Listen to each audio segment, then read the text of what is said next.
हाय everyone. So second day हमारा Hanoi में Halong bay visit के लिए था। सो हमारा trip started from 8 in the morning. The guys the tours and travel का जो भी पर्सन था picked us from our hotel and then we went into a bus. हमारा first stoppage was in the pearl store, जहाँ पे pearl कैसे extract किया जाता है and how different items are made from there Perl. आप shopping भी कर सकते हो, अगर आपको भूख लगी है तो you can have a quick bite और यू कैन फ्रेशन अप।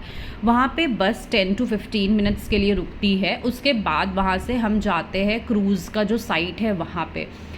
वहाँ पहुँचने के बाद everyone is placed according to their package. हमने 50 USD पर पर्सन वाला पैकेज लिया था। आप चाहो तो 35 USD वाला भी ले सकते हो या उसके ऊपर वाला भी ले सकते हो as per your wish. Cruise में चढ़ने के बाद आपका लंच स्टार्ट हो जाता है by the time we reach Halong Bay. जब आपका लंच वगैरह हो जाता है, it takes around I think 1 hour to reach the port. फिर वहाँ पे हम जैसे ही रीच आउट करते हैं तो वहाँ पे वी हैव सीनिक व्यू, जहाँ पे आपको बोट से लेके जाया जाता है। इधर you can go via boat और यू कैन गो कायाकिंग। हम बोट से गए थे। You have few minutes, they stop you at the middle of the place जहाँ पे चारों तरफ आपको हिल्स वगैरह दिख रहे हैं।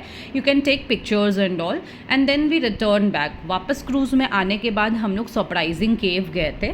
Surprising cave is more about more and more of walking. So make sure that you have a flat shoes और स्पोर्ट्स शूज़ जिसमें भी आप कंफर्टेबल हो। कुछ स्टेयर्स चढ़ने पड़ते हैं अप एंड डाउन करके and then you go inside the cave and the cave is very beautiful and very huge.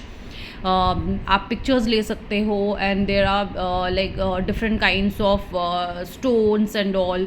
वहाँ पे जो गाइड्स रहते हैं वो थोड़े हिस्ट्री बताते हैं कि how these stones are like how it became a cave and all everything.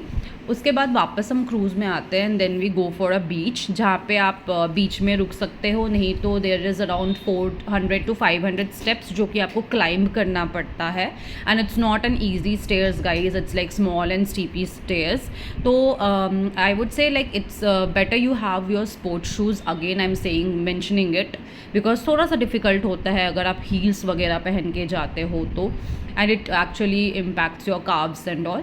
So either you can have fun time in your in the beach or you can go upstairs and have a entire scenic view of Halong Bay which is actually very beautiful. So I would suggest कि आप धीरे धीरे जाके ऊपर चढ़ के वो actually view देखो rather than staying in a beach. And then once that is done you again come back to your cruise जहाँ पे हमारा evening party होता है, थोड़ा सा snacking होते हैं, वाइन होता है, जूसेस होते हैं, सब DJ like not kind of DJ but songs play होते हैं, you can dance and all till the time we reach back to Hanoi का पोर्ट। वहाँ पोर्ट पहुँचने के बाद they again take you in the same bus जो morning में रहता है एंड फिर वहाँ से आपको अपने डेस्टिनेशन या होटल में वापस पहुँचा देते हैं।